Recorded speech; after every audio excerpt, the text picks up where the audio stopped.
মঈন ভাই, এই যে আপনি ভালো পাণ্ডুলিপি পাচ্ছেন না, কিন্তু তারপরেও মানে অসংখ্য পাণ্ডুলিপি পড়েও আপনি হতাশার কথা জানান সবসময়, যে অথচ সেগুলো বই অনেক সময় দেখা যায় যে বেস্ট সেলার হচ্ছে, অনেক কিছু হচ্ছে। আপনি সেটাও বলছেন যে এটাতে সাহিত্যের আমাদের পাঠক সমাজটাই টোটালি নষ্ট হয়ে যাচ্ছে, আস্থাহীনতায় ভুগছে পাঠক, যে আসলে আমাদের সাথে আমরা মনে হয় প্রতারিত হয়ে গেলাম একটা বই কিনে। এই এই যে ব্যাপক প্রচারণার কারণে এই মানে, তো এখানে আপনি দোষারোপ কাকে করবেন? এখন তো প্রকাশকেরও দরকার টিকে থাকা সমাজে, মানে এই ব্যবসাটাকে টিকে রাখার জন্য তো তারও মানে সিরিয়াস বইও বিক্রির দিকে যায় না, তারা মানে হয় না এরকম একটা কথা বলে তারা। এখান থেকে উত্তরণের কি কোনো পথ আছে?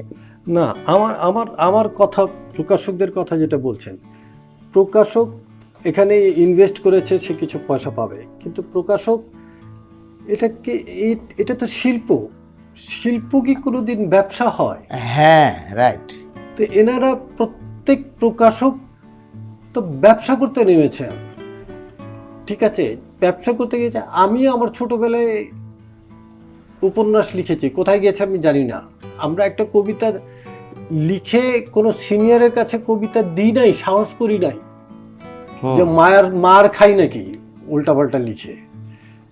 জি, ঠিক আছে, তো সেখানে এখন কেউ লেখে ভুল লিখছে, সংশোধন করে দিচ্ছি, তারপরে বলে যে না ওটাই থাকবে। ওটাই থাকবে, ওটা ঠিক আছে তার। হুম। বুঝছেন, আমি খুব, যেহেতু আমি নাম নেবো না, মানে আপনাকে বলতে পারি, নাম দিয়ে বলতে পারি, দেখিয়ে দিতে পারি বইয়ের মধ্যে আপনাকে, যে এটা, তো এটা এটা কি, এটা এটা এটাই এই সাহিত্যের মধ্যে ইগে হবে কেন? আমি সালমান রুশদির আমি শুনেছি স্যাটানিক ভার্সেস 8 জন সম্পাদনা করেছেন। জি। তো সম্পাদকের নাম কোথায়? সালমান রুশদির তো নাম আছে। হুম। 8 জন সম্পাদনা করেছেন, ইয়াসির আরাফাত, ওই কি খোমেনি, এনারা সব কিছু দেখে ওকে করেছেন। তারপর যেদিন পাবলিশ হচ্ছে তারপর দিন তার ঘাড়ের মধ্যে তলোয়ার উঠে দিয়েছে, এই তো। তা আমাদের দেশের মধ্যে আমাদের সাহিত্য নিয়ে যারা রচনা করছেন, এবং এই যে ফ্যাসিনেশন, আমাকে একজন বলছে যে বই দেখলাম, তো বললাম যে এটা এডিট করে নিতে গিয়ে এখানে মধুসূদন এটা সাক্ষী আছেন, যে বলে যে আপনি কেন লিখছেন? বলে আমার 2টা মেয়ে আছে, মেয়ের বিয়ে টিয়ে দিতে হবে, তো এই জন্য আমি একটু লেখক হতে চাই। তার মানে আমি আমি যে জায়গাটায় আসতে চাচ্ছিলাম, লেখক হওয়াটা এখন অনেকের কাছে কোনো ভালো সোশ্যাল স্ট্যাটাস না। এই যে লেখকদের জায়গাটাকে ডাউনগ্রেড করেছেন, তাহলে এরাই করেছেন। আচ্ছা, 2 নম্বর পয়েন্ট হচ্ছে, তারা যারা করেছেন যে লেখক আসলে আহামরি কোনো বিষয়বস্তু না, তারাই আবার লেখক হওয়ার জন্য ব্যতিব্যস্ত। হ্যাঁ, তো লেখকের জীবন অত্যন্ত নির্মম একটা জীবন লেখক যাপন করেন। সেই জায়গাটা খুব সম্ভবত তারা অনুভব করেন না, বা দেখেন না, বা বুঝতে পারেন না। এবং লেখকের কাছে যে নির্মম জীবন, সেটাই কিন্তু লেখকের আনন্দ যাপন। ঈশ্বরচন্দ্র বিদ্যাসাগর লাইট পোস্টের নিচে গিয়ে রাত্রে পড়তেন। তো এটা বই পুস্তকে ছোটবেলায় পড়েছি আমি, যে কি কষ্ট করতেন উনি। এই বই রাত্রেবেলা পোকার কামড় খেয়ে লাইট পোস্টের নিচে গিয়ে পড়তেন। তখন ছোট বাচ্চা থাকতে আমি টিচারকে বললাম যে স্যার, এটা তো ওনার কষ্ট না, মানে আনন্দ পেতেন বলেই ওই লাইট পোস্টের নিচে ওই কষ্টকে নিতে জানতেন। তো শিক্ষক বলছে যে ইচড়ে পাকা, এই বেটা কিভাবে ওই লাইট পোস্ট অন্ধকার রাত্রে গিয়ে এত দূরে গিয়ে পড়াটা আনন্দের হতে পারে? আমি কোনো উত্তর আর দিইনি, কিন্তু আমি বুঝতে শিখেছিলাম যে সেটাই তার আনন্দ বলেই উনি এই কাজটা করতে পারেন। তো লেখকের যে এই আনন্দ, কিন্তু অলেখক যারা, তাদের কিছু কিন্তু যাতনা হওয়ার কথা। যাতনা তাদের হবে না তো, কারণ তারা যেমন ইচ্ছা তেমন করে লিখছে, তারা চোখে দেখছে। হ্যাঁ, ভাষাটা আমি পরে আসছি। আর চোখে দেখছে, তো হৃদয়ঙ্গম করতে পারছে না। তাদের অন্তর্দৃষ্টি কিন্তু শূন্য। তারা যে আপনি দেখছেন, আপনার ইনওয়ার্ড আই দেখতেছে আরেকটা জিনিস। আপনি আমাকে দেখছেন, আপনার ইনওয়ার্ড আই, আপনার যে অন্তর্দৃষ্টি কি দেখছে, আমার ভেতরটাকে দেখছে, যেটা অন্য কেউ দেখতে পাচ্ছে না।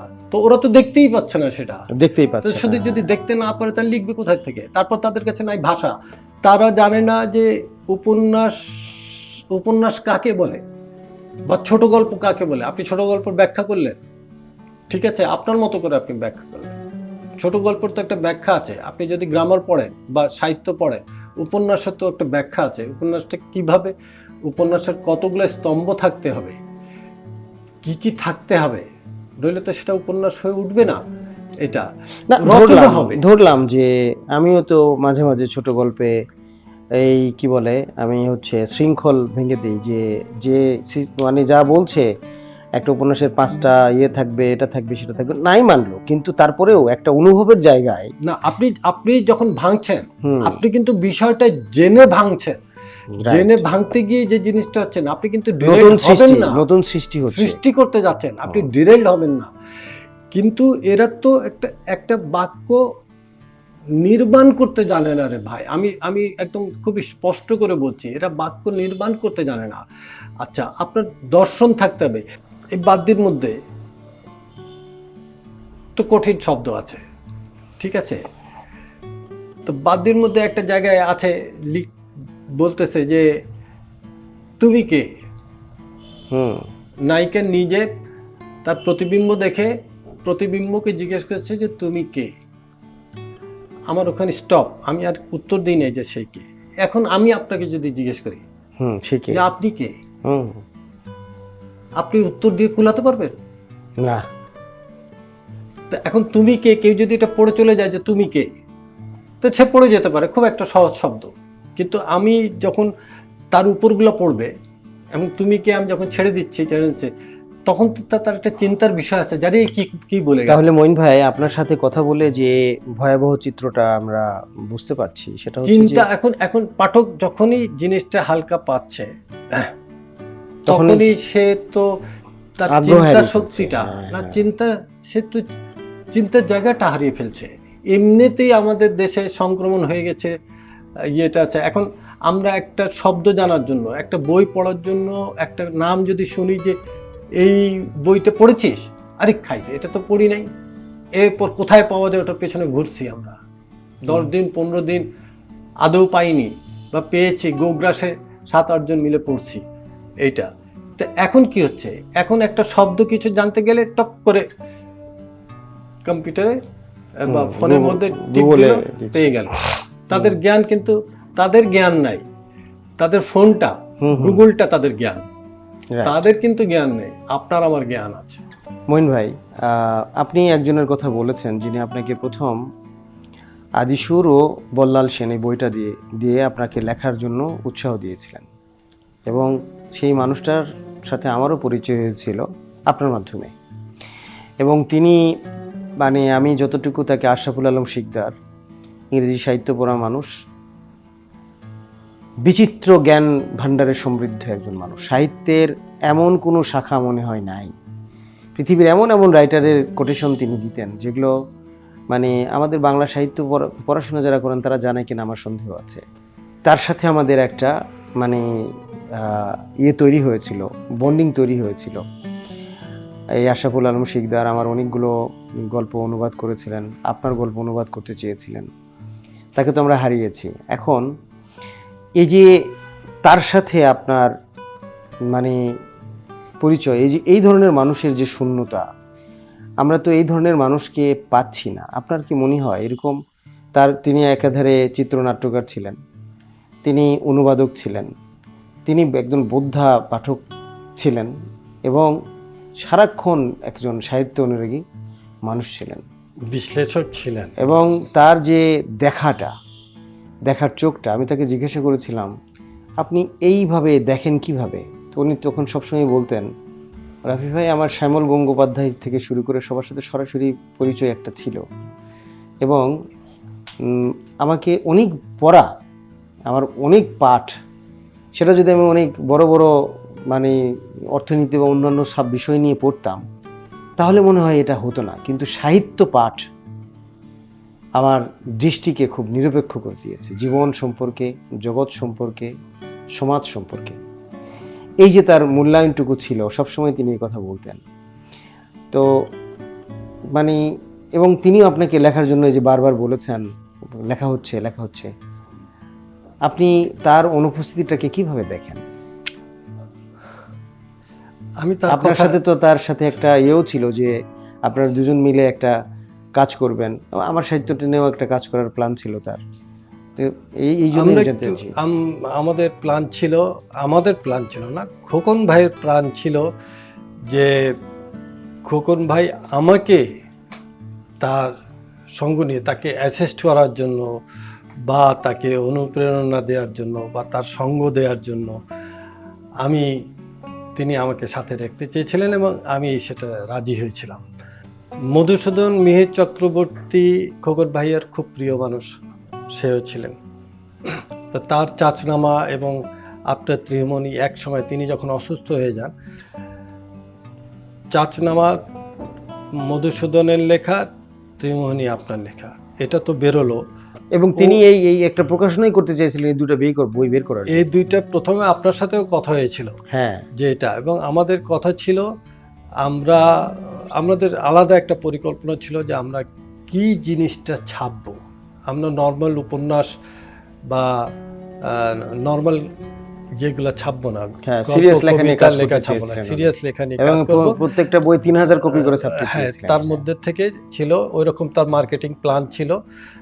তিনি মার্কেটিং এর মানুষ।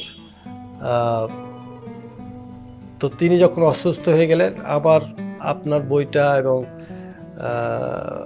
মধুসূদনের চাচনামাটা প্রকাশ করার জন্য আমি এখন পাগল হয়ে গেলাম, কারণ বাদ্যিটা তখন আমার লেখা হয়নি।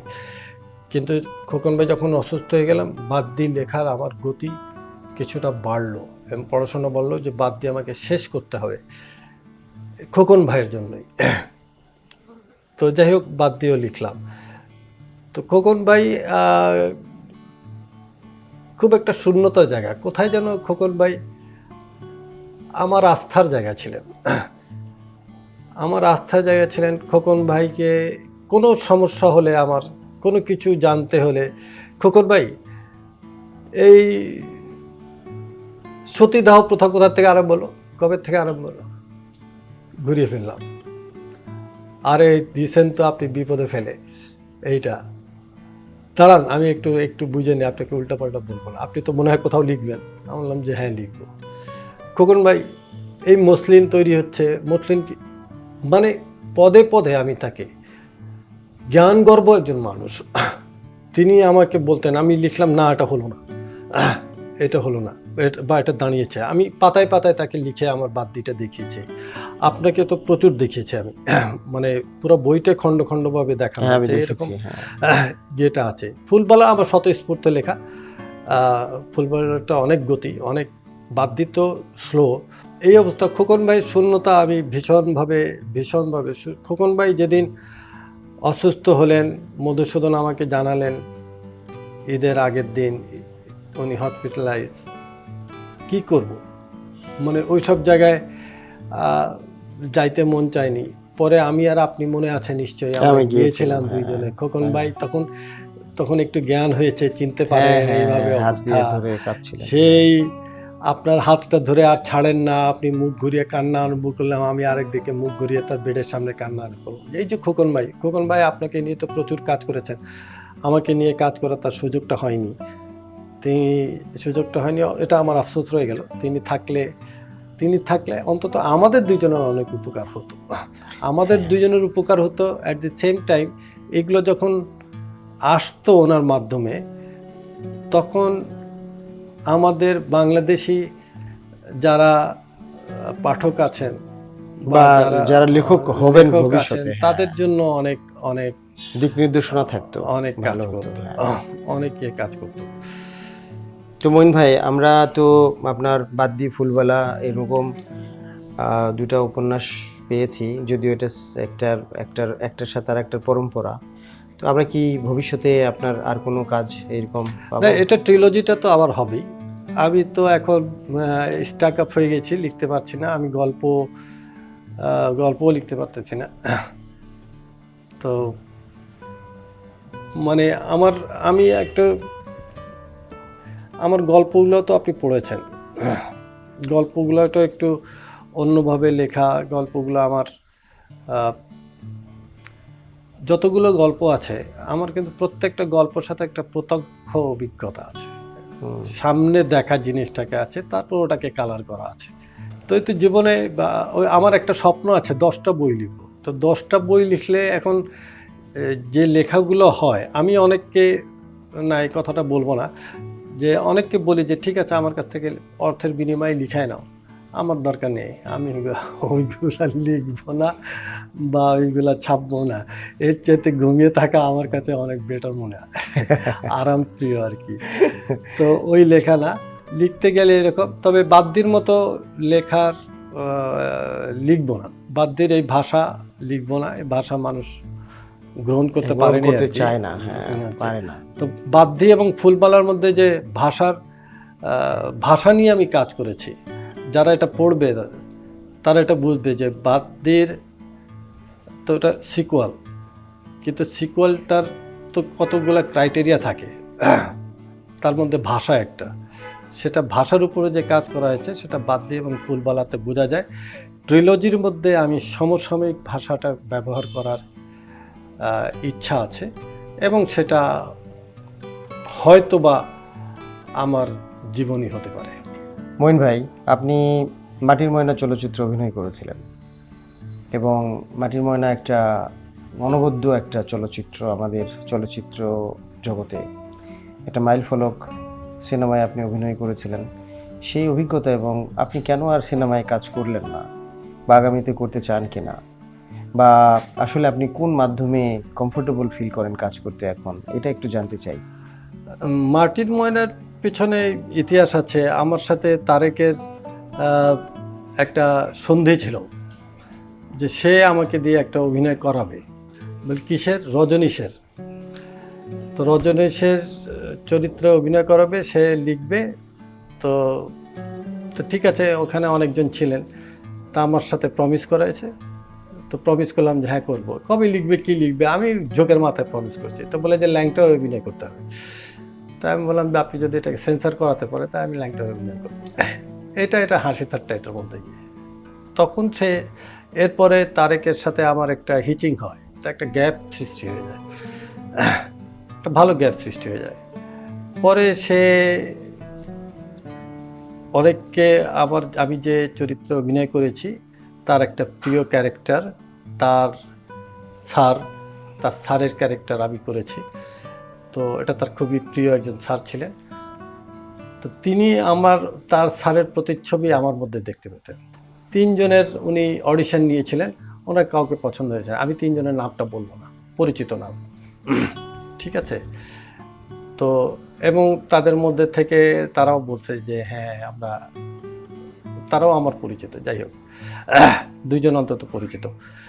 তো পরে আমাকে সে হেজিটেট করতেছিলেন কথা বলতে। পরে একদিন ফোন দিয়েছেন জয়ন্ত চট্টোপাধ্যায়। জয়ন্ত, এই সে ভামকি দামকি, কিরে কোথায় আছিস, কি অবস্থা, এই সেই। দাদা কই, বলে এই অবস্থা, ইব্রাহিম হুজুর। আমি কিসের ইব্রাহিম হুজুর, ইব্রাহিম হুজুর বলে কেন রে? তো বলে না মঈন, আপনি তো তারেক মাসুদের সাথে একটা কমিটমেন্ট করেছেন না? তাহলে যে হ্যাঁ ওটা তো রজনীশের ক্যারেক্টার করব। তাই যে না, রজনীশ না, তারেকেরই লেখা ইব্রাহিম হুজুরের ক্যারেক্টার, এটা আপনাকে করতে হবে। তাহলে দূর, আমি অভিনয়ের কিছু জানি না, আন্দাজে এসে। তারপর তো তারা সময় নিয়ে আমাকে ধরে নিয়ে গেলেন সেই কোনাবাড়ি, ওখানে নিয়ে আমার বসায়, এই যে রাত্রে স্ক্রিপ্ট নিয়ে আমাকে, আমি কোনোভাবে অভিনয় করব না। তিনি বলেন যে নোয়াখালীর ভাষা মরছে না, আমি নোয়াখালীর ভাষায় কিভাবে অভিনয় করব? তো বলে যে না, এটা করতেই হবে, এটা আমরা, যাই হোক। তো পরে আমি রাজি হলাম, যে পরে আমি সইটি করে দিয়েছি আর কি। তো আমি দেখলাম যে অনেক অনেক শার্প, অনেক মানে যত্ন নিয়েছেন কাজ করতে গিয়ে। এইটা কিন্তু অদ্ভুতভাবে সে একটু শর্ট টেম্পার্ড মানুষ, এর মধ্যে আমার তার সাথে তুমুল ঝগড়া হয়েছে। এইটা মানে একেবারে প্যাক আপ হয়ে গেছে, এরকম ঝগড়া হয়েছে। পরবর্তীতে মহিন ভাই সিকোয়েন্স আছে তো, কোনো সব, কিন্তু আবার আমরা নর্মাল, আমরা ওটা ভুলে গিয়েছি। আমরা তারেক ভাইয়ের সাথে এরকমই সম্পর্ক, কাজ করেছি। তো পরে যখন দেখলাম, তো তারেক ভাই অনেকের সামনে অনেক কিছু বলেছেন আমাকে নিয়ে, যে আমি নাকি খুব ভালো ওখানে অভিনয় করেছি। আসলে আমি কিন্তু কোনো অভিনয় করেছি, আমি আমার স্বাভাবিক আচরণটা করেছি, এবং উনি চাচ্ছিলেন এটাই আমার মধ্যে। উনি পরে অনেকের সামনে, অনেকে ডায়াসে দাঁড়িয়ে বলেছেন যে আমার স্যারের প্রতিচ্ছবি আমাদের মহিন ভাই, এই জিনিসটা তো ভালো লাগে। কিন্তু আমি এই মিডিয়াটাকে পছন্দ করতে পারিনি, যার কারণে পরে আমার কাছে আরও অফার হয়েছে, আরও বড় বড় ডিরেক্টরদের কাছ থেকে আমার কাছে অফার এসছে বড় ভালো ক্যারেক্টারের, কিন্তু আমি ডিনাই করেছি। আমার এই জগৎটা মোটেই পছন্দ, এদের আচার আচরণ ব্যবহার আমি গ্রহণ করতে পারিনি, কোনোভাবেই গ্রহণ করতে পারিনি। মইন ভাই, আপনার সাথে আজকে মানে আড্ডাটা খুব ভালো লাগলো। আমি তো জানি অনেক আমারও কিছু, ভালো লাগলো, মজা লাগলো। অনেক কিছু জানি, আমরা ঘন্টার পর ঘন্টা কথা বলেছি, সাহিত্য নিয়ে আড্ডা দিয়েছি, জীবন জগৎ নিয়ে আড্ডা দিয়েছি, কিন্তু জীবনকে খোঁজার যে নিরন্তর মানে আমাদের চেষ্টা, সেই চেষ্টার মধ্যে এটাও একটা ভালো দিক যে আমরা জীবনকে খুঁজে বেড়াই আড্ডার মধ্যে, তারপরে হচ্ছে আমাদের সাহিত্যের মধ্যে, কথার মধ্যে। আপনার মানে আমাদের এই আড্ডাটা সরাসরি যারা দেখবেন তারা আপনার এই মাটির ময়না সিনেমা, এই বাদ্যি ফুলবালা, আপনার লেখালেখি, এবং আমাদের সাহিত্য জগতের যে বর্তমান মানে হিজিবিজি অবস্থা, সেটা সম্পর্কেও মানুষ যদি এটাকে সিরিয়াসলি একটু চিন্তা করে, রাষ্ট্র যদি সিরিয়াসলি চিন্তা করে, প্রকাশকরা যদি চিন্তা করে, প্রকাশকরা যদি ভালো বই মানে ভালো বইগুলো ছড়ালে হয় কি, ভালো পাঠক তৈরি হয়, ওরা ছুটে যায়। ভালো বই আমার লেখকদের প্রতি মানে একটা অনুরোধ কি, মানে তাদের সচেতন হওয়া উচিত যে মানুষটি মনে করেন 100 পাতার সে লিখতে পারছে, সে 100 পাতা লিখতে যাই লিখুক, সে লিখতে পারছে, তো সে যত্ন নেবে না কেন? সে লেখাটাকে আরো সমৃদ্ধ করার জন্য কেন সে যত্ন নেবে না? সেটাকে কেন ওইটুকু লেখাকে নিয়ে একবার লিখে ফেললেই মনে করে যে সে একটা বিশাল কিছু করে ফেলেছে? মানে যাই লিখুক, সে নিজের লিখে খাটের তলে রাখুক বা যাই করুক, কিন্তু সে যখন লিখবে তো তার মানুষের তো আসলে নিজের সাথেই নিজের প্রতিযোগিতাটা ভালো, তাই না? নিজের সাথে এটা তো নিজের প্রতারণা করা, নিজেকে নিজে অতিক্রম করে যাওয়ার যে চেষ্টা, নিজেকে উত্তরণ করার যে চেষ্টা, সেই চেষ্টাটা মনে হয় কম হচ্ছে। ওইটা যদি করেন ডেফিনেটলি অনেক উত্তরণ হয়ে যাবে, ফ্যাসিনেশন আমি এরকম পেয়েছি যে কি এটা বিশাল একজন, আমি নাম বলবো না, ভূমিকা লিখে দিয়েছে। তা বললাম যে তোমার এটা কি লেখা রে ভাই? তো বলে যে আমি কয়টা বই ছাপা হয়েছে? বলে 3টা বই ছাপা হয়েছে। তা আমি উন্মাদনা তো শেষ, 3টা বই ছাপা হয়ে গেছে, এখন ঠিকঠাক হও। হ্যাঁ, এখন এটা ছাপার তো কোনো আর দরকার নাই এটা। এবং সে এরকমও আছে, সে ছাপে নাই, সেটা আমার কথা শুনে। বাহ, খুব ভালো। হ্যাঁ, এটা আসলে সৃষ্টিশীল একটা জগৎ। এখানে আমি তাকে বুঝিয়েছি, আমি তাকে, আমার কাছে এসছে, ব্যাংকে চাকরি করে, লিখেছি কি নিজের পয়সা দিয়ে ছাপবো, বই ছাপবো কত হলে 5,000 বই ছাপবো, বুঝেন পাগল কিরকম, তো অনেক টাকা লাগবে, কোনো ওয়ান ব্যাংকে সে চাকরি করে। তো লেখার পরে ইয়াং ছেলে, আমি উঠে তাকে জিজ্ঞেস করছি তোমার মা বাবা আছে? বলে যে হ্যাঁ আছে। তা আমি উঠে গিয়ে তার মাথায় হাত বুলায়া আমি তার কাঁধায় ধরছি, বলছি যে বইটা এখন ছাপো না ছেপে যে টাকাটা তুমি খরচ করবে, এটা মা বাবাকে নিয়ে শীতের দিন কক্সবাজার যাও, বেড়াতে যাও, হোটেল ইন্টারকন্টিনেন্টালে খাও, এগুলো কর। তাই মা বাবার দোয়া আসবে তোমার প্রতি, যে দোয়াটা হবে তুমি এরপরে এই বইটাকে আবার রিরাইট করে আমার কাছে আসো, আমি বই ছাপিয়ে দেবো। সে আর জীবনে মনে হয় বই ছাপে নেই। তো যাক মইন ভাই, আমরা আসলে এটা একটা নিরন্তর যাত্রা। এরকম মানুষকে গাইড, যারা লিখছে তাদেরকে গাইড যদি করা হয়। আমাদের আরেকটা খারাপ জিনিস আছে আমাদের লেখক সমাজের মধ্যে সিনিয়ররা জুনিয়রদেরকে গাইড করেন না, হাত ধরে গাইড করেন টেনে না, তোলেন না। গাইড করেন না, হাত ধরে টেনে তোলেন না, তারা তাদের প্রতি সহানুভূতিশীল নন। তারা মনে করে যে শুধু হ্যাঁ, তিনিই শুধু তিনিই থাকবেন। রাইটার হিসেবে টিকে থাকুক। এবং কোনোদিন আমি শুধু হাসান আজিজুল হক স্যারকেই দেখছি, উনি ভালো লেখা পেলে প্রশংসা করতেন। আমাদের মধ্যে এই প্রবণতাটা ফিরে আসুক। এবং সবচেয়ে বড় যে কথাটা আপনি বললেন সেটা হচ্ছে যে আমাদের যে মানে সামগ্রিক সাহিত্যের যে ধারাটা, সাহিত্য কিন্তু একক প্রচেষ্টায় দাঁড়িয়ে থাকে না। এটা একটা সামগ্রিক মানে অভিযাত্রা একটা জাতির। সেই জায়গাটা স্পষ্ট মানে যদি প্রকাশকরা করতে না পারেন, আমি বলি সবসময় কি মঈন ভাই, সেটা হচ্ছে যে একটা জাতির মনন গড়ের কারিগর রাইটার না, প্রকাশক। একটা জাতির মনন গড়নের কারিগর তারা, তাদেরকে সেই দায় নিতে হবে। কিন্তু তারা ওই যে আপনি বললেন সবাই ব্যবসা করতে আসছে, একটা সিরিয়াস বিষয় নিয়ে ব্যবসা করুক, অসুবিধা নাই, কিন্তু তাদেরকে তো সিরিয়াস জিনিস নিয়ে। আর একটা ব্যাপার আমার মনে হয় যেটা, সেটা হচ্ছে যে আসলে আম গাছে অনেক মুকুল আসে, এটাই প্রকৃতির নিয়ম। অনেক রাইটার যারা লিখছে তারা তো খারাপ কাজ না করে লেখালেখি করছে, করুক গিয়া, কিন্তু ওই দিন শেষে কিছু মুকুল বৃষ্টির পানি পেয়ে এটা সেটা হয়ে না, টিকে থাকবে। তাদেরও বেঁচে থাকতে হবে। এবং 200 জন প্রকাশক ধরেন, আমাদের দেশে 200 জন প্রকাশকই যথেষ্ট। সেখানে যদি 2000 প্রকাশক হয়ে যায়, ওটাই তখন এটা তো তারা এই আলু পেঁয়াজের জিনিসগুলোর ব্যবসা আরম্ভ করে নিয়ন্ত্রণটা হোক, আমরা সেটা চাই। এবং ভালো বই, এটাই হয়েছে। ভালো বই মানুষের কাছে যাক, ভালো বই পড়লেই মানুষ সত্যিকার অর্থে পাঠক হয়ে উঠবে। আর সাহিত্য ছাড়া একটা সমাজকে আপনি কোনো দিন সত্যিকার অর্থে যতই বিজ্ঞান পড়ানো হোক, যতই ইয়ে করা মনন তৈরি হবে না, মনন তৈরি হবে না।